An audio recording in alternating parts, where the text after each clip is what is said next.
Sunday, September 13th, 2020. This is episode 5 of the Factorio podcast. My name is Blake. This is Paul. Hello, Paul.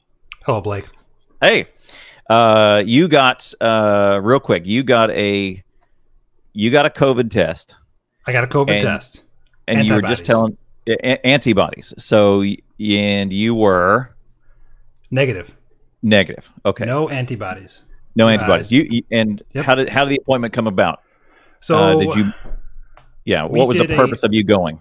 Yeah. So we did a blood donation with the local blood in my state, right? So you can donate blood. They use it for transfusions, that kind of thing.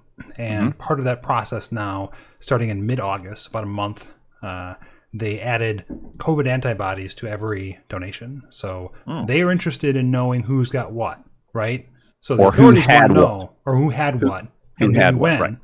And so they're interested in those stats, and you just get it for free if you're interested. All you have to do is donate blood, which is great, to do. And I have the best blood there is. Did you know that? Oh, okay. Let me think. It's an O negative. No, so it can be received by everybody. No, it's the best grade. It's an A plus. AB. It's an AB. I got an A plus blood. There's no better score. No. There's one that is a universal donor with there's a bacteria that is needed in there that helps little bitty babies. And it's a super rare. It's O negative, which can be a universal receiver. And then there is one that there's a little asterisk on the O negative, and it's something positive that helps newborns survive, and without it, they cannot. Is that you? No, I'm A plus. I'm A positive. I have the best grade you can get for blood. Oh, you can't. God dang. A positive. A plus. That's not the best. When I was a kid, I met one of the guys. Yeah. Straight A student was good. A pluses were better. Plus better, yeah, of course, the next level. All right, so I did. You're responsible for the segue of how this relates to Factorio, so I'm just going to leave that on you. That's fine. So the next one is next thing is you went to donate blood, and as part of the screening and part of the data collection, they do COVID testing now. I would think that's important also, and then moving forward. They give you all the results. They tell you your type, and they tell you maybe some other quick things that you do. Back in May, so one thing, good job on donating blood. You're saving lives, 100%, right? I'm proud of you. Good. I went back in May. So as you know, I was coming home from PAX East in February 28th. I was scheduled to be home on March 1st. I came home a day early because I was in Boston and I was sick. And what I did not want to do is get trapped in Boston in a Marine Corps barracks, because at that time their quarantine was some sort of government housing, and you were stuck in there in some sort of marine housing or something. So to my experience, I was sick on February 28th, right as the COVID thing was coming to bear. We were learning what it is. We were looking at China, and China was giving all kinds of untrustworthy information. We were looking at Italy, and Italy had a 7% fatality rate, which is insane. And we were going, this is gonna get everybody. It's gonna be scary. Scary. I was scared. Everyone was scared. Yes. But at that time, you're driving down the highway, the interstate, and there's 6 cars on the road at 6 p.m. Yes, it was brilliant. It was brilliant. It was great. No parking issues at all, right to the front. And so I went to in March, I was sick in Boston, and not sick, but it was my seasonal allergies is the same symptoms. So what is it? Sore throat, runny nose, mild fever, a cough. They matched up perfectly, and every March I get seasonal allergies. Same thing every March for every single year of my entire life. So then I got home, and I immediately called my doctor and said, I would like to come in and get a test. I'm willing to donate blood or whatever, because I'm getting over it, and I would like to help the data or whatever. Yep. And they said, but are you dying? And I said, no, but I would like to help. Can I come in and donate, or can I give? And they said, but are you dying? And I said, no. And they said, stay home. Yep. Get over it. No, you may not even help. That. You can't even get a test.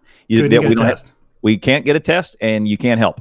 So then fast forward to May, I decided, I was not sick. I just decided they offered, I think it was either if you had insurance, it was free.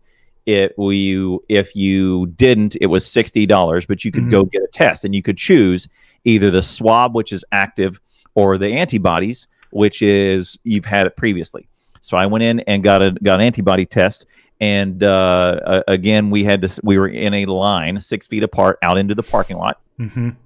No going inside. It was one person inside at this time. This is May, still lots of unknowns. Yes, and no masks at the time, right? Nobody was wearing masks. Everybody, they said they had masks up. And they had masks up. Okay. Yeah, masks were ready. They said, bring yours, or if not, we'll give you one because it's a clinic. We're going to take your blood. Oh, that's right. And so, it's a clinic. So the nurse who comes in, I'm up, Mr. Town, well, so I go in there, and she sits me down, and we're cracking wise.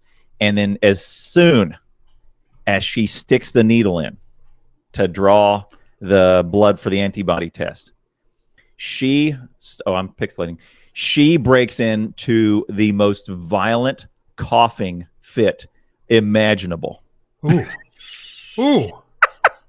And she's going, oh, like when you have like a tickle in the back, right down here, back in the throat.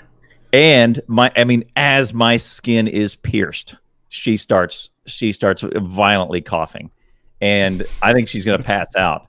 And I'm going, you need to take get this out. At least while you're coughing, you need to let my arm go, because if she coughs and clenches, like there's going to be there's a needle in my arm, right?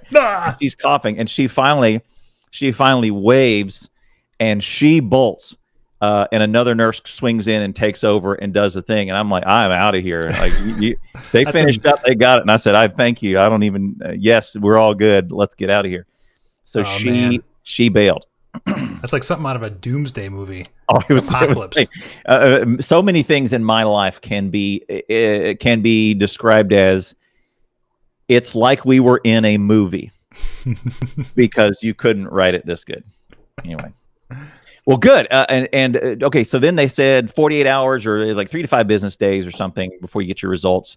Mine, I think I did my test on a Thursday. They gave it to me on Saturday. I got the email, and they said negative. And I was going, dang, I kind of wish I had it, because if I had it, that means it likely went through my whole family. We got it all, and it was no big deal. That's what I was hoping. That would be ideal, is we got it. I can confirm it didn't affect me or my family, and it was no big deal. And we did all of the things that we should have. It was, masks, and we quarantined, and we stayed safe, and we washed hands, and we stayed distance. Like, we were doing all of the nice things. We were good quarantiners. Yep. I kind of wanted to be positive, just so I could walk around knowing immunity, right? Well, theoretically immunity, we don't know for sure. It would just kind of help. It just kind of help your psyche a little bit. Yes. Not worry about getting sick. Not worry about spreading it. And if you've had it and you got over it, and apparently it was no big deal because you barely even knew you had it, right? Yeah, for the young people. Now it is an unknown. What if I get it? I don't know how my body's going to react. Chances are I'm going to be fine, because chances are the statistics are the statistics, right? Yep. So anyway, interesting times we live in. But the good news is we can all come home and play Factorio together while we are. And that's what we're doing, right? With this pandemic, we're all home. We're all here. We can't go out, at least not in the United States. And we theoretically could go out, but it's not all that fun. Like, nobody wants to go to a movie theater right now. Restaurants, hit or miss. Drive-throughs gone. Drive-throughs are hot. Everyone's staying at home. Factorio is great timing for that to be released, right? It's true. Just a lot of people. So hey, can I pick your brain about some Factorio stuff then? Do it. All right. So this episode, I want to talk to you. I want to ask you a lot of questions, because you've done something that I haven't done, and that's a lot of it. Multiplayer. A lot multiplayer. All right. Factorio is an engineer game. And I think you and I both know, we both work in some sort of engineering field, that a lot of people who are really smart, sometimes they don't get along really well. They want to do things differently, right? And what I've noticed is that there's a dozen to 24 communities in Factorio. Twitch, YouTube, you name it. Some of them, like Nilos, there's no multiplayer. Rain, there's no multiplayer. Clown Town has got community maps, twice a week for the last 5 years. Are you doing a community map right now? Right now, yeah, we are. All right, tell me about it. We are.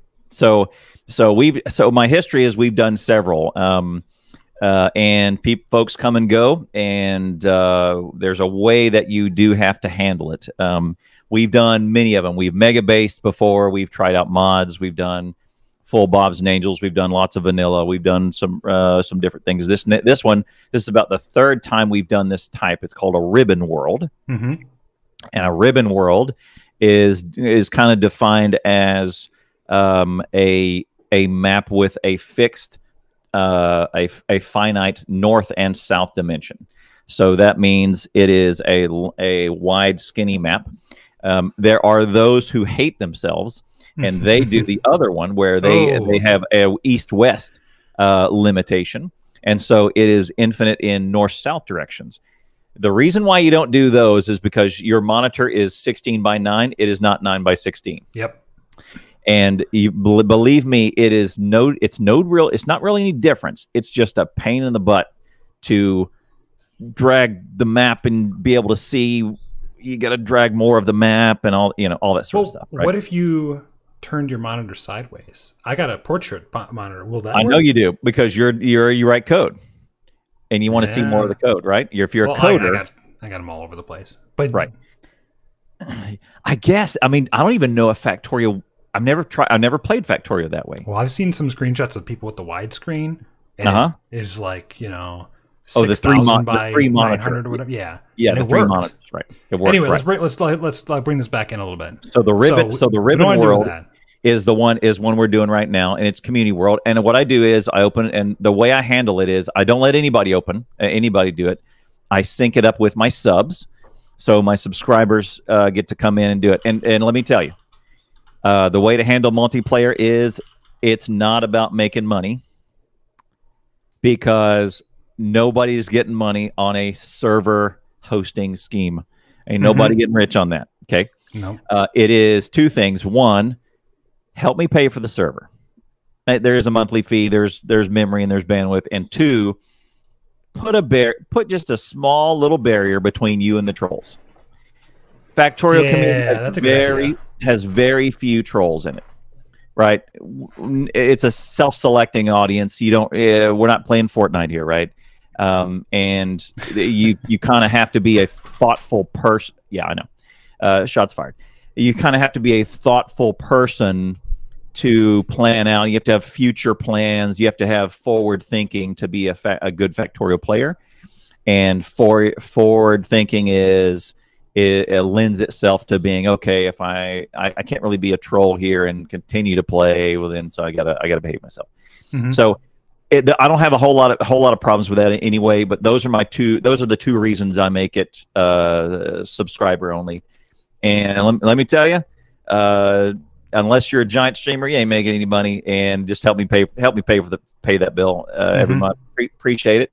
You don't have to join if you don't want to. I have plenty of subs that do not. Most subs do not join. Most subs never join. They're happy to support and watch all that stuff. But it's a little bit of something to just put up those two things, and then everybody can come in or whatever. And I level with everybody that way.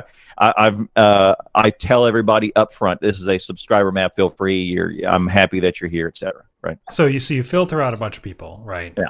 So you got your sub filter, and the only people who are going to sub are the people who like you, right? Right. So what about somebody who doesn't have, the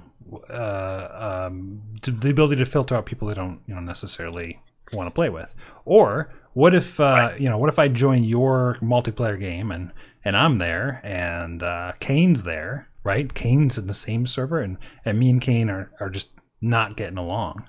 So what about that? You can control who you play with, Right. But there's almost this kind of like everyone has to get along aspect.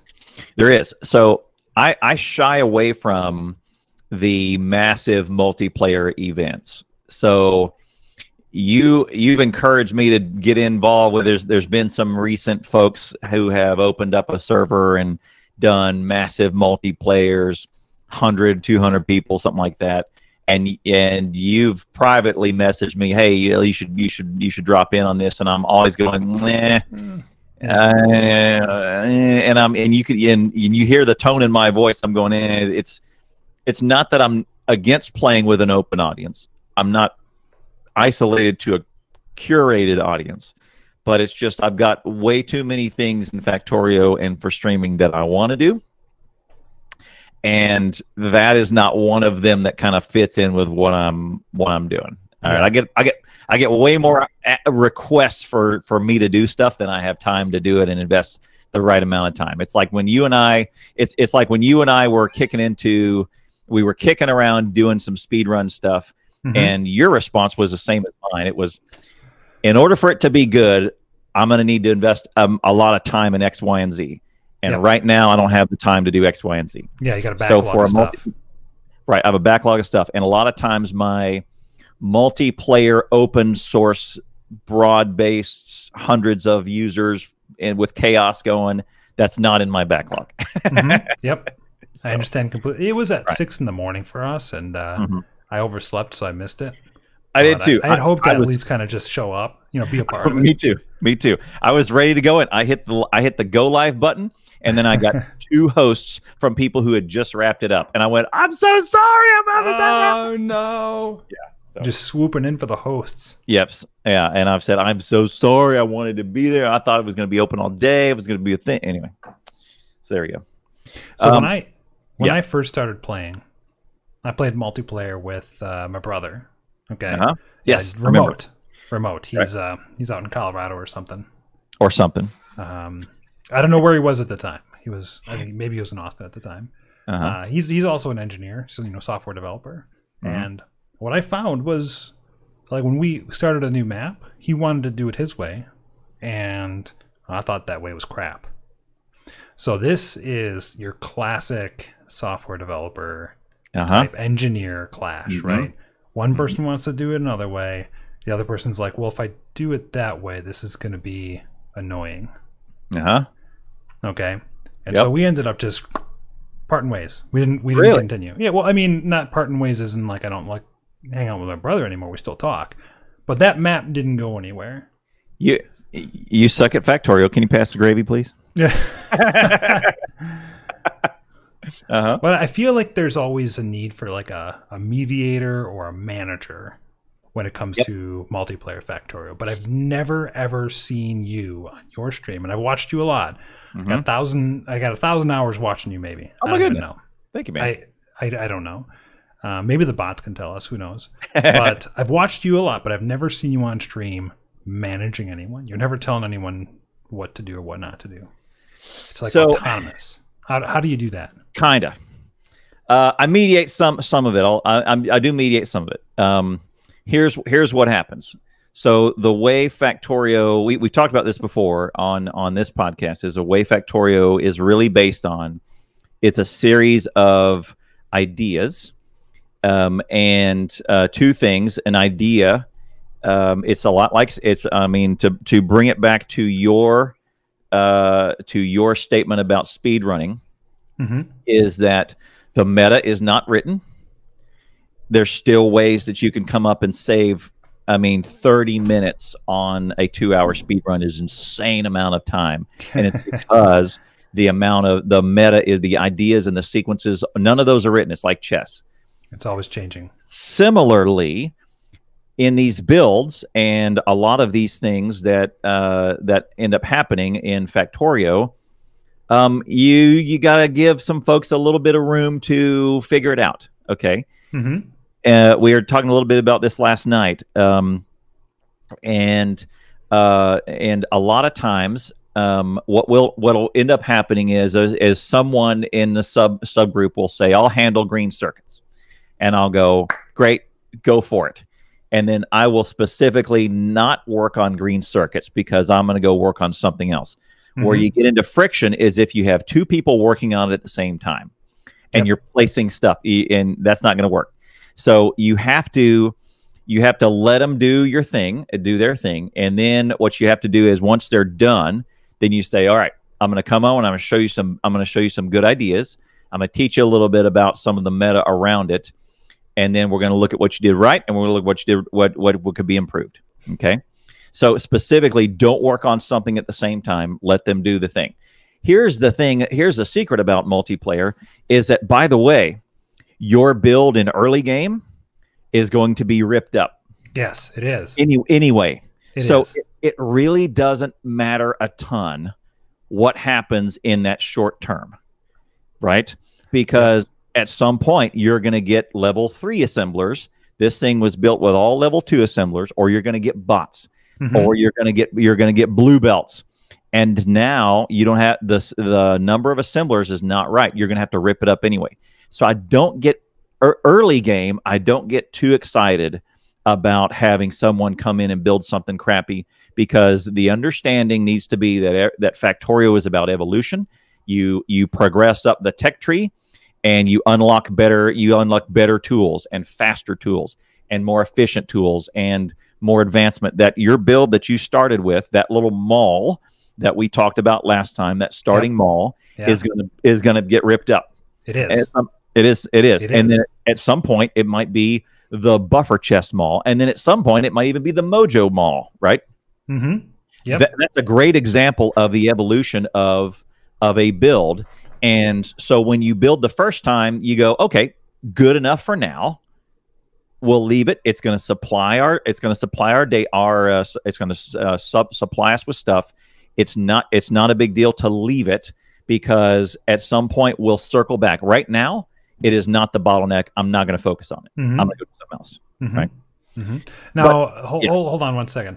Now, I want to just touch on one thing quick before we move on. A lot of players, the early game to you is the game to a lot of players. So 75%, I just pulled this number out of my rear. 75% of the players are probably at that stage where the game to them is launching a rocket. That's the end game, right? So they may not even get bots, right? Right. So there's a whole topic there that we can talk about of, hey, like, yeah, you're gonna rip up builds. Nothing's permanent. But in the minds of some of these people, they are. Well, because they're only going for 36 hours, right? That's probably how long it takes to launch a rocket for the average player. 36 hours. That's how long it took me as. That's an insane. Your first rocket? First rocket, yeah. No. First rocket. I took data on this. 80 to 100 first time. You're an anomaly. If you launch your first rocket in 36 hours of play, you're an anomaly. Well, I mean, I had 100 hours in the game, but the map had like 36 hours. Right? I had restarted. Yeah. I think so. That's a lot. Yeah. That's you're an anomaly. Yeah, I just wanted to point out that no, I think 36 hours. You know, if somebody plays for 50 hours and then they quit and they start a new map. Oh yeah, they're fairly common. They didn't actually launch a rocket. They want to redo it. Then they play for another 40 hours and they're like, okay, I'll launch a rocket. I got 40 hours. They're at 100 hours, but the map was maybe like 40. I think that's probably pretty standard. Right. Anyway, so those people, which is going to be a lot of our audience potentially, they may go into multiplayer with the mindset of like, hey, look, like we need to build this right from the start. Right. Now, I don't think I could play with those people, right? Right. Well, if they've watched your stream, if they've watched your stream and they know how it is, they'll probably know the mindset as it is, right? Because I spend a lot of time. I was just looking for my Reddit post where I did this poll. I spend a lot of time talking about Factorio is a place where you kind of need to remove your ego. A lot of this is ego. Is like, look, it's about the idea, and it's also about the best idea should win, or the most efficient, or the most whatever should win, right? And as if you're going to advance in your skill level, you have to be ready to have your ideas torn down by a better idea. To let go. To let go of it, yeah, for sure. Just don't try to defend it. Just look at it and objectively say, I understand. Right. This is better. And what usually happens is that sort of audience is kind of pre-filtered by the sub barrier. Mm-hmm. Right? Because look, if they're subscribing, that means they likely have had some time with me. They know my mindset. They've heard me talk about that before, and they've done that sort of they've heard me harp on, look, do what successful people do if you want to be successful, not only in Factorio but like in your own life. If you find someone who's doing something better, sit that pride down. Yeah. Go be like them. You want to have success like them, well then go do what they're doing, right? Yeah. And also be mindful that just because they're successful with it doesn't mean it's the only way to be successful. There could also be other ways. So that initiative to do a startup or something, save that to keep that. That's cool. Right. That's good. That's good stuff sometimes. Right. We wouldn't have Tesla cars if it wasn't for somebody thinking there's a better way. Right. Exactly. Right. So what a lot of it for me is it's a self-selecting audience that comes to join a server with me and go through one of the community playthroughs. So I don't usually have a ton of friction like that. I've got a couple of hard-nosed characters in my group that will they know who they are. So I've got a couple of hard-nosed characters in my group that will discuss, and kind of on rare occasions, maybe once a year, there'll be a little bit of a dust-up. And then I'll usually come in and settle it. It's super rare, though. It's got to be West Dude. It is West Dude. West Dude's been with me for I want to say going on 4.5 years now. He's been one of my partners. He's awesome. Okay, so what I'm hearing here is actually what you're doing is you're actually kind of like matching skill levels with the other players. Kinda, yeah. But we have new players that okay, so I have a sub base, and I'll start up a new community map. And what'll end up happening is I get a lot of, hey man, you ready? You want to come in? And I'll start naming people. Hey, you coming in this time? We're going to start a new one. You got to come in this time. You're going to do it.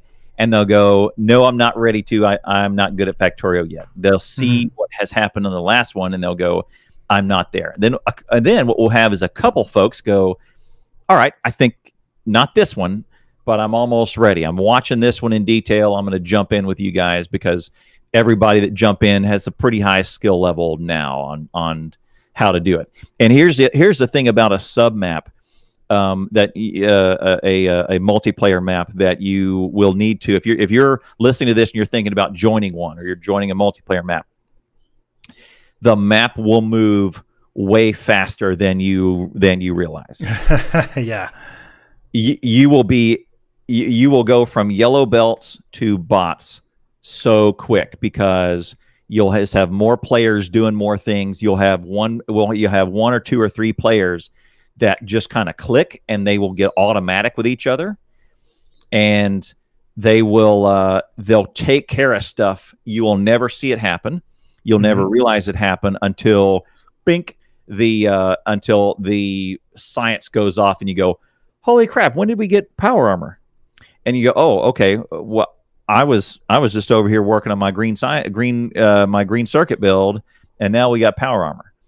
So you kind of need to let so what you said is right. It's an exercise in letting go, and it's also an exercise in it's going to go fast, and you kind of have to be ready to, as soon as you get a build down, you may need to log in the next day and rip it all up and do it and use better tools.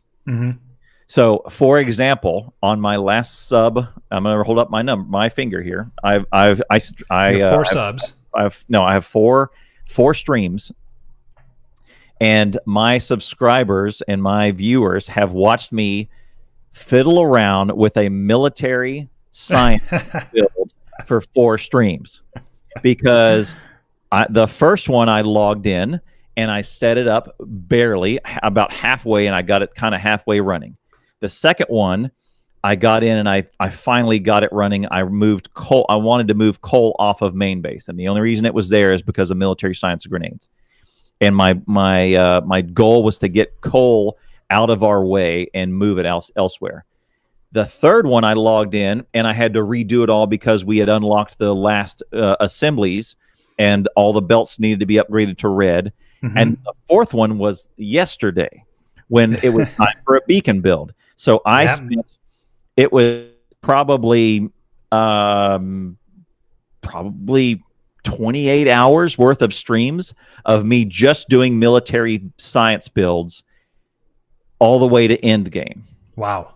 Because the server progressed way faster than I would have progressed on my own. I would have gone off and done red, green, and I would have done got a military build, got a red, green build, got a blue, got a purple, got a yellow, and then kind of cycle back through them and debottleneck the whole thing.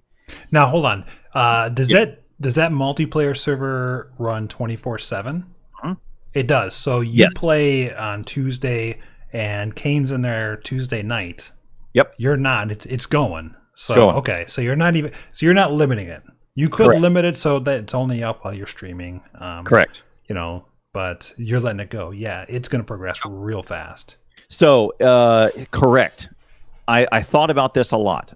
What we could do is pause the server every time I log off, and that way it wouldn't be available. But my audience is worldwide, right? I have folks from West Coast US. I have folks from Eastern Europe. And that is basically the 24-hour cycle. And there's folks in there at any time. And what I do is I made the decision a while ago is that I don't want to limit it just to me. I also kind of want them to be free to get moving and get going. And that way it seems weird, but there are folks that want to join in and want to play with us and do the builds and learn the blueprints, but they don't want to be on stream. Yeah. I can understand that. I totally get that. What I'll usually have is a good amount of participation in a sub base is 4 folks hitting it about every day, every other day. Along with that's going to progress fast. That's going to progress pretty fast, right? A lot of times it does. It'll come out and there will be. If you go and you do a /players, and you'll look at any in your console command, you can see all of the players who have ever joined the server. Okay.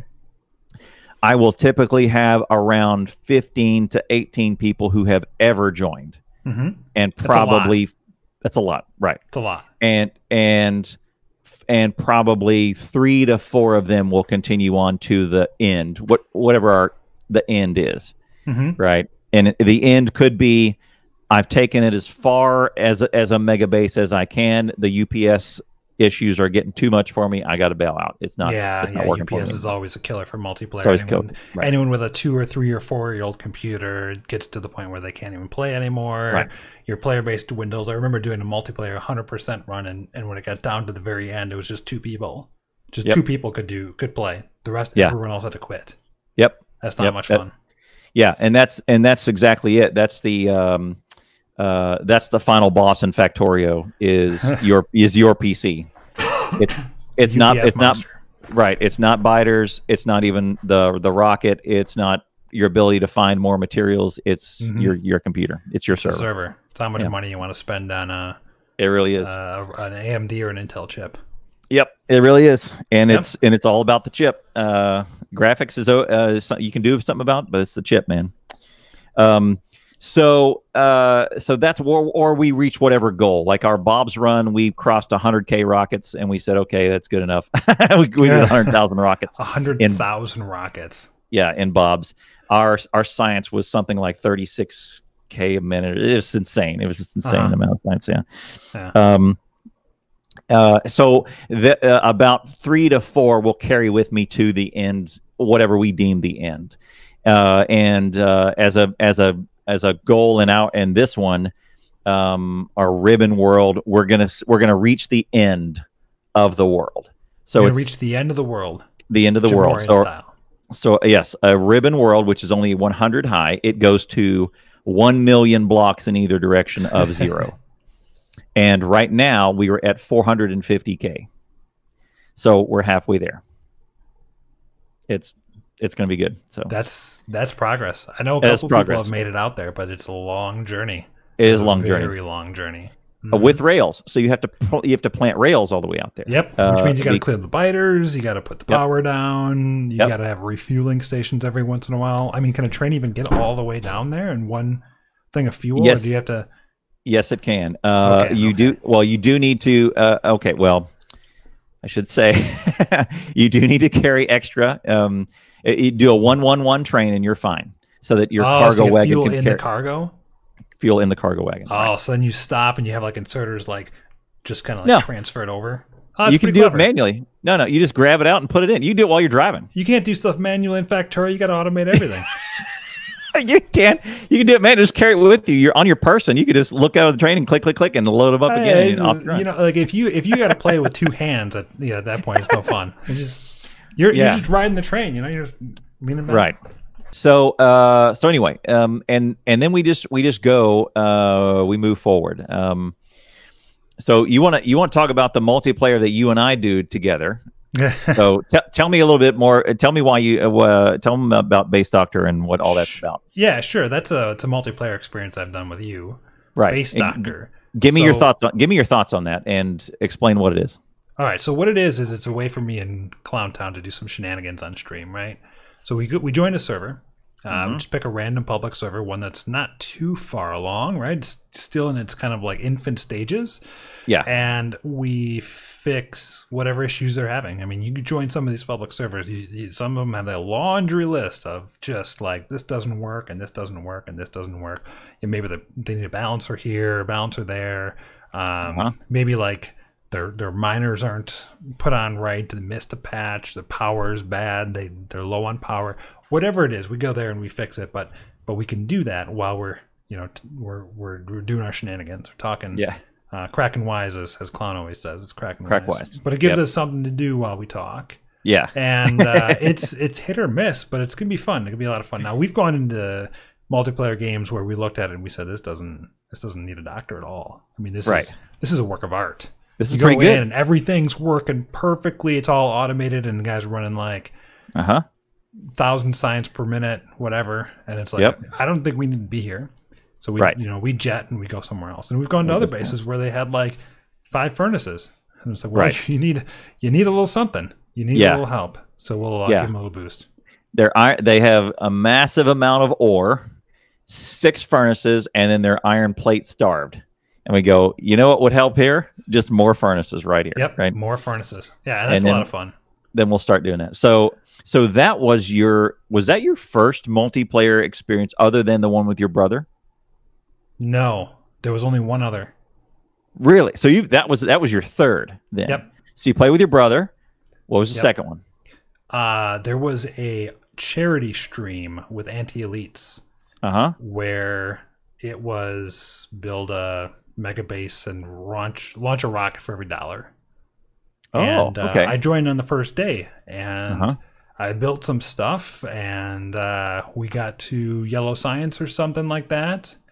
But then we had to start building rocket stuff, and I kind of looked around and said, I don't know what to do. There's no ore anywhere, right? We need to build trains, but there's no rails. Like, I can't do anything. And I didn't even know how to do trains because I'd never done trains before. I'd never actually built a rail system before. So I was just like, I don't know. I have no idea what I'm doing, right? I was a speedrunner at the time. I could only launch a rocket. Anything beyond a rocket was like foreign to me. This is a long time ago. That's great. That is so great. Yeah, so I just kind of like left because I'm like, well, I can't really contribute anymore, so I'm kind of done. And I also did some Factorio multiplayer speedruns, which were pretty good with some coworkers, but they were like, some of them didn't play Factorio, so they just kind of needed a lot of guidance.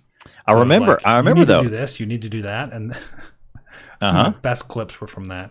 And they would do it, but then when they were done, they're like, well, I don't know what to do. And I'm like, I don't want to be your manager. Just figure out something and, whatever. But what I've wanted to do, and I'm going to ask for your advice on this in a second, but let me describe to you what I want to do, is I would love to do in my backlog at some point, it doesn't have to be now, it doesn't have to be even this year, it could be next year, is Clusterio. Do you know what Clusterio is? I do. Okay, yeah. It's where you have like 7, 10, maybe 15 servers. They're all linked together. They all have different maps, and then you can kind of like integrate your Factorio game with all the servers. And I would love to do that with a community. Not necessarily, doesn't have to be my community. It could be a blend of communities. I'd love to get like JD Plays, Clowntown, Mojo D, Colonel Will. Get a lot of people involved and just have some fun. But I'm scared, because I'm going to get in there and I'm going to freeze and I'm going to say, how do we do this? We have to plan everything. Yes, you do have to plan everything. You kind of have to plan some things, but I don't want to be the guy. I want to facilitate the fun and be a part of it. It's going to be tough because I was a part of the last Clusterio event, and that was pretty crazy. The mastermind behind it, I think there was 40 plus servers involved. Wow. And this map is in charge of supplying copper ore, and that's it. Like you are all you want is copper ore. Yeah. That's all we need from this one, right? I think I remember being on that server for like 20 minutes. Yes. Yeah, it's about your average, right? And then your goal is, what they're looking for is a Clusterio event. Basically, you put train rails along one side or something, and then there's a portal that takes the train to another server, right? And your job is to ship a train of a pre-described size, full of copper plate, up to another server, as much as you can, and you need to have copper. They're gonna send you empty trains back, and your job is to fill them with copper plate and send them right back. That is your job, server. That's your job, server. And then there's a bunch of people on that server who are playing together to make it happen. Right. And there's a bunch of people on another server, and then you get all the servers. And you have somebody. What is it? Do you have like a mastermind? Is somebody in charge? Yes. What server's doing what? Yes. That's crazy. That sounds fun. And there was a map of all 40 of them and how they tie together with labels on them. And they were also opened up at various stages, so that it wasn't all at once. And there's a map of these. It was a crazy mastermind event. I was marveling at the amount of planning would have had to go in. I know you want to do this, but the amount of you would like to see it happen, but I cannot overstate the amount of work to plan something like that. Also, I will show you what I will tell you my experience in that Clusterio multiplayer event. Is my friend JD is in Australia, and his job was it was on an iron ore server, and there you go. That's it. That's Clusterio Cloud. And he and his crew had left the Clusterio server, and I was kind of hopping around to see what was there. And you can go to any of these servers, because even if they're complete, they still kind of run. And I jumped into a server. Apparently, my buddy JD had just been there, and what he had done is he had spelled out in iron chests, not steel chests, in iron chests, so that you could not cycle them up into something useful. The letters J, the letter D in chests, pretty big, plays, spelled out, and each iron chest was completely full of iron sticks. There was probably 200,000 iron sticks in this little monogram of JD Plays. And that's what you get when you do not have a barrier to entry. You get JD and the Madhouse coming through on your server and producing had to be iron chest, which was just the twisting the dagger, right? Do with them. Nothing to do with that. We could do something with the iron sticks, right? You can. I guess you put those into rails, yeah, but poles. How do you carry them all? Like, you know, well, you just deconstruct it. You know, we were not on the rail making server, is what I'm saying. We were on the iron server. We had to go a long way to take all of these iron sticks to the Purple Science server. That's what you get when you don't have a barrier to entry. Is you get JD Plays. Well, here can I ask you a question, and then maybe we can wrap this up. I think we're going on an hour, and perfect. Keep it tight on time. Perfect. What advice do you have for me as a Factorio player? I'm not going to be able to just jump into Clusterio as my first big multiplayer experience, right? What advice do you have for me to get going in multiplayer Factorio to get used to not being in complete control or whatever it is that my reservations are? Yeah, so if you are a new player, I would recommend finding a buddy, starting a small private community map, and figuring out how to work together with one of your buddies that you know very well. So you and your brother, starting that out is perfect. Even though it didn't last very long, even though there was some friction of that, it still teaches you, okay, hey, you want to work on this, I'll go work on this, etc. At least get something started. It'll also teach you that, hey, you're going to meet players who are way better than you, and you're also going to meet players who are way worse than you, and you got to deal with them. Each of them has their challenges, right? So you have, as a more experienced player, you have to learn to talk to somebody who does not have your skills, that skill set yet. I saw him. That does not have your skill set, and teach them how to do some stuff without pissing them off. Welcome to leadership. Welcome to leadership. Right. That's it. Also, you're going to meet someone who is going to come along, rip up your build, and place it something way better in its place. And what you're also going to have to do is put that ego away and go, great idea. Let's do it. This is way better. I'm going to learn from this. Let's move on. Both of them are super valuable. By the way, super valuable for life too. You're going to meet people who are way farther along than you, and you're going to meet people who don't have a clue, and you got to help them out. Metaphor for life. You're not going to get out of it in Factorio. This is not Fortnite. Factorio is this nice little metaphor for life. You're gonna meet that too. So I would start small, and I would start 2 or 3 of you, and it might help you to bring along someone good and someone who needs some help, and have 3 of you move along. And if you're right in the middle, man, that's perfect. And that way you're going to learn some, and you're going to help some, and we're all going to grow together, and we're going to progress, right? Perfect. And to do that on a private server, 2 or 3 of you are going to work along. If you're a streamer, for you personally, I would say if you're not super comfortable with that, find some folks who you are comfortable working with, that you trust to have. You're different because you're gonna have to trust them with the builds that they make, and even if it's not what you would do, you're gonna have to go, all right, good, it's running, I'm gonna go do something else.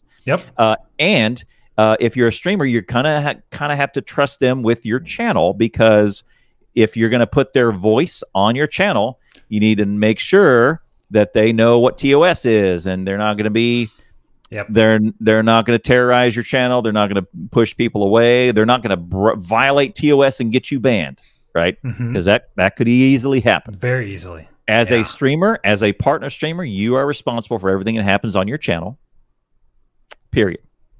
So if something goes wrong and there's some knucklehead that gets into your Discord, and it happens, then this cat right here, then that could violate TOS, right? So point at you. Point at me, right? Oh yeah, it could, right? So you need to be able to trust somebody with your channel, right? So yeah. I don't know about I don't think it's necessary to join Discord and all that stuff for Factorio. Right. You know, like just typing back and forth. I see a lot of success in that. A lot of times, depending on who's there, I may jump in and have fun with the fellas if I'm in a more social mood. Most of the time, I have a Discord channel up so that the subs can join and talk together. But if there's a lot of folks, a lot of time I'm not super willing to open up my channel to 8 people, you know, then have them do the thing.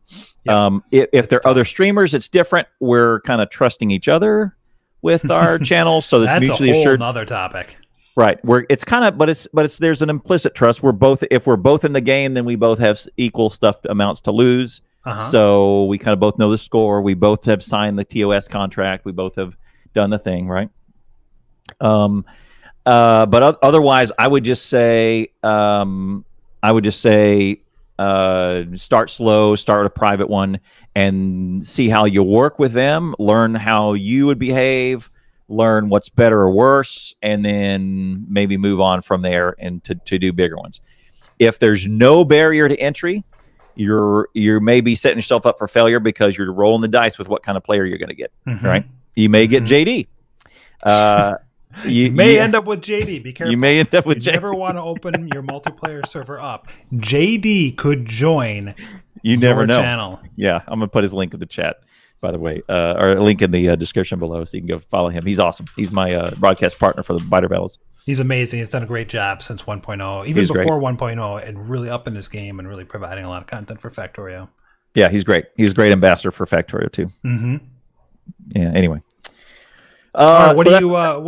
That's my advice. Let's. Thank you very much for your advice. I really appreciate that. I take that to heart, and I hope everyone who's watching or listening can get a little tidbit from that. Help them enjoy this game a little bit more with multiplayer. What kind of what kind of multiplayer game you got coming up next? So we are we said we're about halfway to the end, so I'm imagining maybe 3 or 4 more streams and we will reach the end of the world. What we're also, I'll tell you what also we're going to do is we're going to install a mod. Right now we have Factorio Extended mod. So let me just give you an example. It is about a 5-hour ride from zero, your spawn, to the edge in a normal train with rocket fuel. Okay. About a 5-hour ride. Factorio Extended gives you a Mark III locomotive that gets your speed up to about 500 kilometers per hour. You can cut that in about half. I think it's going to be 2.5, 3 hours to the end. There is a third mod called Fast Trains. It takes the speed, it gives you extra speed and extra fuel. The speed can get up to 8,000 kilometers per hour. And I think it's going to be around a 10 or 12-minute trip to the edge before we get done with that one. It's the craziest mod you've ever seen. Before we get done with this map, I want to try Fast Trains to see and time it, how fast it gets from zero to the edge. Yeah, cool. Yeah. So how much fuel does it need? Does it burn extra fuel? Oh, man. It'd be awesome if it like burned through it in like 10 seconds. It has its own... Continue to click. Well, it has extra fuel slots. So there's more. You can add more fuel into it. And the Fast Trains mod also has its own fuel as a piece. So you can build up new fuel that gives it more. Each fuel is like 100 megawatts. So you can build up new fuel. So I don't think fuel is going to be an issue because of the extra slots and because of how fast it goes. It's crazy. So after that, I'm not sure which one we want to do yet. I may. We've got a couple of them, a couple of multiplayer servers. I've been doing a multiplayer kick lately. We've had a couple of them on the map that we want to do. We want to do Bob's and Angels. We may do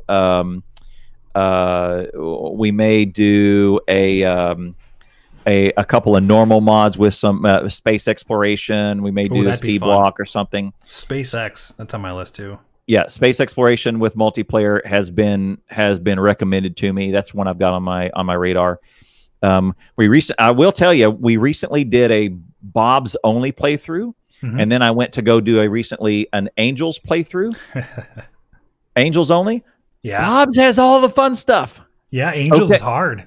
Angels is hard. It's challenging. Hephalis has said that for a long time. Hephalis has been saying, like, Bob's makes it easy. Angels makes it hard. Yes. I know now why you combine the two, because doing just pure Angels it's freaking hard, man. So I was I don't know about it. I may do, if anything, I'm gonna do a Bob's and Angels combined. Yeah, that's the typical. That's the old school 0.15, 0.16. Right. And I understand now why they were always combined. I never did get why they were all together. So that's what I got coming up here. I likely the next one I'm going to do is a space exploration. I'm going to do a space exploration with the fellas. So we're going to see what we can do. Yeah, you're doing. Was it you who was doing space exploration, or was I watching somebody else who was doing it? I've never done it before. Okay, never done it before. I'd love to do it too. Yeah, yeah. Only add more time.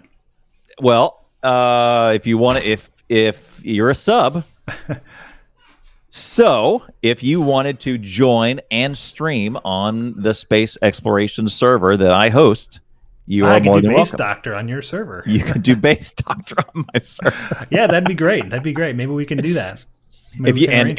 So here's what we'll in what I've got going on. I've probably got another week or so of the Ribbon World. We'll wrap that up.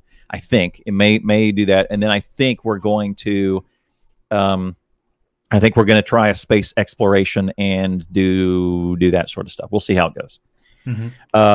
And hopefully, if you and I need to schedule a Base Doctor evening together where we can just crack wise, I think that would be super fun. Rather than be focused content, it's completely unfocused content where we talk about whatever while we're building stuff. Like last time we talked about, vegetarian. We talked about different cars that we drive. Talked about our work, stuff like that. Yeah, I remember that. Talked about coding and all that business. Yeah. So I extended the bus. Yes, and you just went to a bus, and you threw in raw stone to a wall builder. I think I remember. And you said, and I said, "Why did you do that?" You said, "Well, I got to do something." That's actually doing nothing. It was fun. Base Doctor. If we ever do a Base Doctor, you got to make sure you follow me and Rain. Set the notifications. So if you ever see so we go live. If you ever see us advertise a Base Doctor, you do need to tune in because it's fun. Rain has a very unique sense of humor, and it's very fun to draw that out. Because usually in his streams, he doesn't get a chance to do much of all that sort of stuff. My job is to pull all that crap out of him and get him talking and get him cracking wise. So it's fun stuff. What do you got going on? Sounds good. Right now I'm still working on the C block playthrough. Hoping to do a little bit of multiplayer, but competitive in a way with that.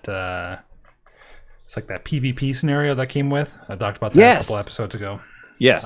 There's just so much I want to do, but balancing which one you do at any given day when you only stream twice a week is tough. So prioritizing has just been a disaster. But I'll be doing C block. I want to finish that. And without saying too much, you're working. You've got some other stuff in the works that is really. It may change the face of Factorio. It may. I gotta get working on it still. You as big of an impact you had on speedrunning, you may have a bigger impact with what you're working on. Yeah, hopefully it comes out successful. We'll see. So we'll talk about that more in a future episode. Maybe, who knows? Yeah. But after the C block, maybe multiplayer games could be fun. Clusterio in the future, who knows? Could be fun. Yeah. You're gonna make some waves, man. We need a sponsor. You need a sponsor. Yeah. You made a giant splash when you started speedrunning and started smashing records. You personally made a big impact on the game in speedrunning because you were one of the first people to take it through bots and show that you could use bots and get faster in launching a rocket with bots, because the meta at the time was no bots. It's a waste of time. Straight to the rocket with belts. No bots. Yep. No bots. and you were one of the first ones. It was a different day. It was a different day. Yeah. All right. Thank you very much, Klon. Let's call it a day. Let's do it. All right. Thank you very much for being here. Thanks for make sure you hit that like, subscribe, ring that notification bell so you get a notification every time we post a video. Make sure you go follow my partner Rain, twitch.tv/Rain9441. His link and my link down in the chat. So thanks for all your support. If you have any questions, leave a question or a comment in the comment section below. Keep conversation going. Thank you very much for being here, and we'll see you next time. Adios.